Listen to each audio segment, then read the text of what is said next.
അയ്യാ വണക്കം കറക്റ്റ് അല്ലല്ലേ? ഇങ്ങനെ പിടിക്കണം. വണക്കത്തിന് ഇത്ര മതിയോ? ഇത്ര ഇങ്ങോട്ട് മാറ്റി പിടിക്കണോ? ഓരോ വേട്ടാവളിമാർ വന്ന് ഈ സംഖ്യകളെ പറ്റിക്കണത്.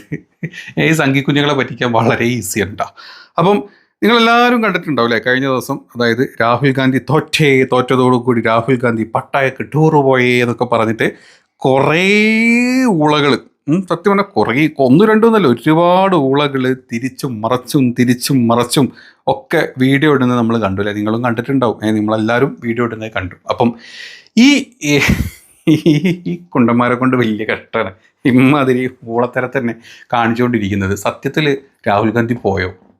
രാഹുൽ ഗാന്ധി തോൽവി അറിഞ്ഞ് കഷ്ടപ്പെട്ട് ഇങ്ങനെ സങ്കടം കടിച്ചു പിടിച്ച് കണ്ണീര് കടിച്ചു പിടിച്ചിട്ട് പട്ടായയിലോട്ട് ടൂറ് പോയി. അതും വെറുതെ ഒന്നുമല്ല, കൂടെ ഒരു പെൺകുട്ടിയുണ്ട് ടൂർ, ഏതോ ഒരു പെൺകൊച്ചിനെയും കൊണ്ട് രാഹുൽ ഗാന്ധി ടൂറിന് പോയിട്ടുണ്ട്.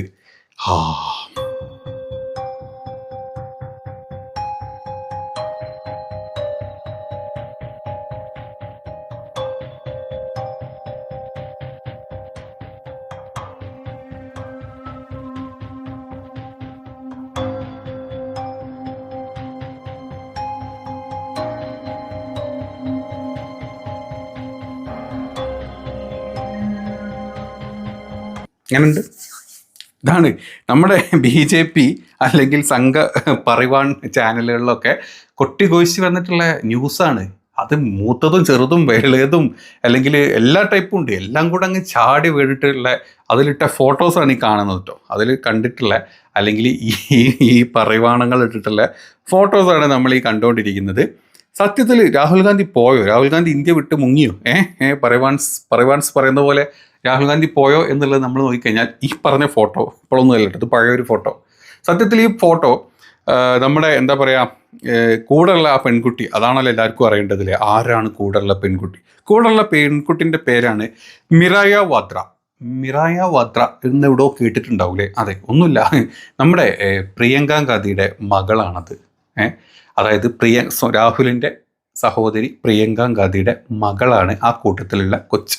അപ്പം ഇത് അവരുടെ ഗ്രാജുവേഷൻ ലണ്ടനിൽ ഉണ്ടായ സമയത്ത് രാഹുൽ ഗാന്ധിയും പ്രിയങ്ക ഗാന്ധിയുടെ ഹസ്ബൻഡ് വാഡ്രി ഇവരെല്ലാവരും കൂടെ അവിടെ പോയ സമയത്ത് ഉള്ള ലണ്ടൻ എയർപോർട്ടിലുള്ള ഒരു ഫോട്ടോ ആണ് നമ്മൾ ആ കണ്ടതും ഈ കണ്ടുകൊണ്ട് ഈ വീഡിയോയും.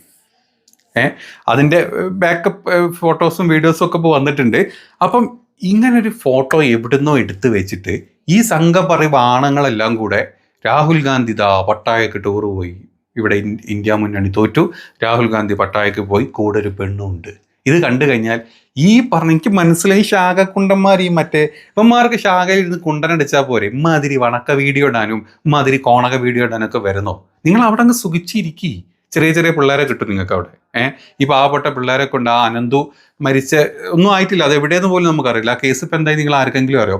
അവൻ്റെ എതിരെ കേസ് കഴിഞ്ഞ ആഴ്ച അവൻ്റെ എതിരെ കേസ് എടുത്തത് തന്നെ. ഇത് ഈ പറഞ്ഞൊരു പയ്യൻ ആത്മഹത്യ ചെയ്ത് മരിച്ചിട്ട് അവൻ 1-2 മാസം കഴിഞ്ഞതിന് ശേഷമാണ് ആത്മഹത്യ പ്രേരണ കുറ്റം ആണോ അല്ലേ ഈ പറഞ്ഞ ആ ശാഖക്കുണ്ടനെതിരെ എടുത്തിട്ടുള്ളത്. അപ്പം അതൊക്കെ തന്നെ ഇവന്മാർക്ക് പറഞ്ഞിട്ടുള്ളത്, ശാഖയിൽ ഇരുന്ന് കുണ്ടനടിച്ചുള്ള വേറെ പരിപാടിക്ക് നിൽക്കാണ്ടിരിക്കുക, അതാണ് ഏറ്റവും ബെസ്റ്റ് നിങ്ങൾക്ക്.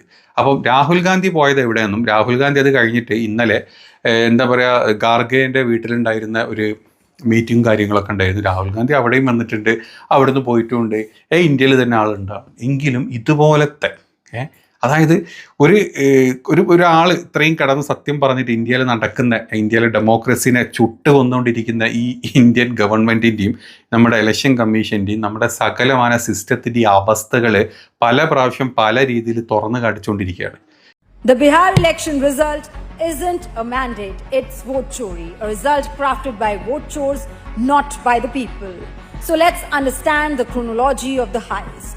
Before voting, Gyanesh Kumar said Bihar had 7.42 crore voters. After voting, it suddenly became 7,45,26,858. Another weapon in this vote chori was SIR. Yes, rigging had an official name. Nearly 69 lakh opposition voters were simply deleted.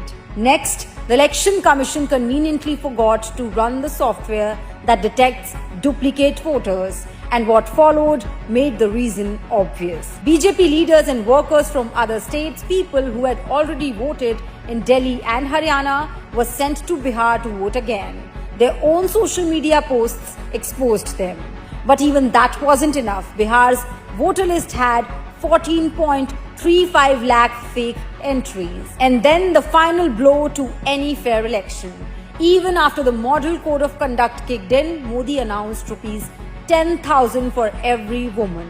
Ask yourself, does any of this look like a fair election process, or does it look like a carefully planned vote chori project produced by the Election Commission and directed by Modi himself? Because on the ground, the truth is clear. Bihar did not vote for the BJP, and without the vote chori, the outcome would be entirely different. This wasn't an election, it was vote chori in broad daylight.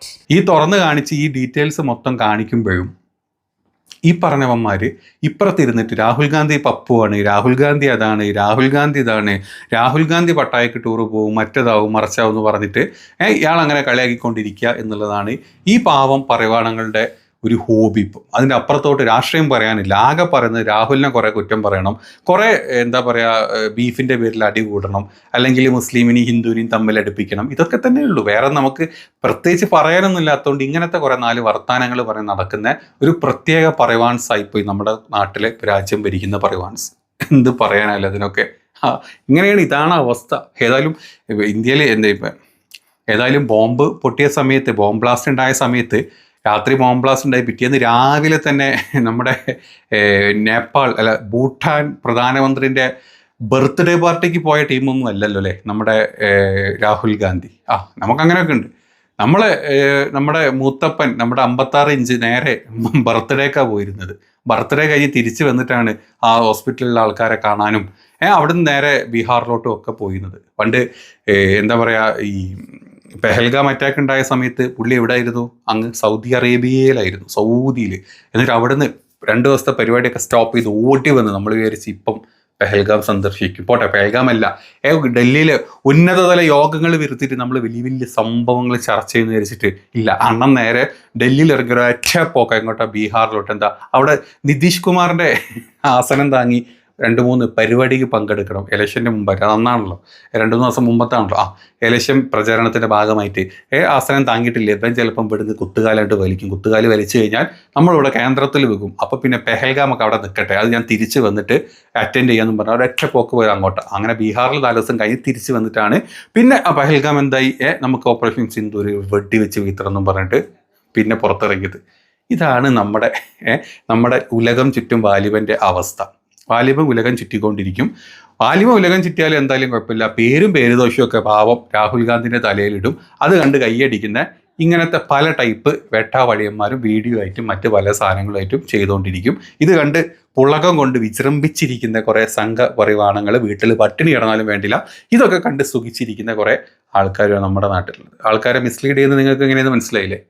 മാതിരി fake കോളികളാണ് ഇവന്മാർ complete. സകല സംഘപരിവാണങ്ങൾ.